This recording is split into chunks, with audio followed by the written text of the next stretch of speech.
తిరు రాయన్ లాంటి emotional drama తర్వాత ధనుష్ నటించి డైరెక్ట్ చేసిన ఫిలిం ఇడ్లీ కొట్టు. ఈ సినిమా ఎలా ఉందో ఇప్పుడు తెలుసుకుందాం. Welcome to 360 హెబ్ reviews. కథగా చెప్పుకోవాలంటే తండ్రి గుడిలా చూసుకునే ఇడ్లీ కొట్టుని కొడుకు వ్యాపారంగా మారుద్దాం అనుకుంటాడు.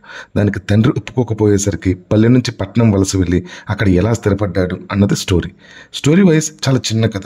డబ్బు కోసం మనిషి తన సొంత ఊరిని కన్న తల్లిదండ్రులని వదిలేసి విలువల్ని ఎలా మర్చిపోతున్నాడు అన్న పాయింట్ని చాలా సెన్సిబుల్గా చెప్పే ప్రయత్నం చేశారు.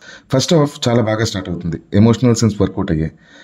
బాగా ప్రెడిక్టబుల్గా ఉంటుంది. స్టోరీ అండ్ స్క్రీన్ ప్లే అక్కడక్కడే తిరుగుతూ స్లోగా ఉంటుంది.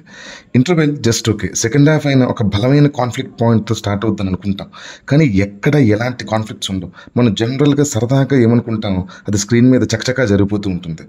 ఇక్కడ ఎమోషనల్ కనెక్ట్ పూర్తిగా మిస్ అయింది. ఉదాహరణకి ఒక సీన్లో హీరో నన్ను కొడుతుంటే ఊరు వాళ్ళు ఎవరు కనీసం పట్టించుకోకపోవడం ఎక్కువ బాధించిందని అని అంటాడు. వెంటనే 2-3 ఫ్లాష్ కట్స్. నెక్స్ట్ సీన్కి హీరో వెనక ఊరు మొత్తం అండగా నించుంటుంది.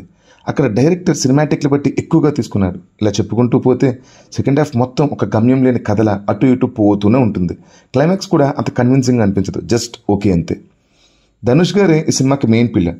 సినిమా మొత్తాన్ని ఆయన పెర్ఫార్మెన్స్తో క్యారీ చేశారు.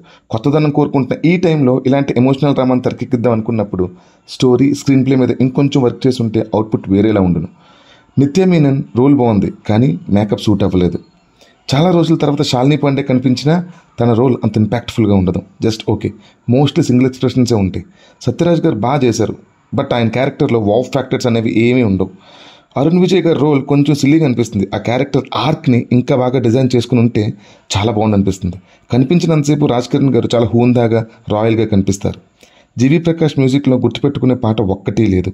Background score just okay. Production values are just good.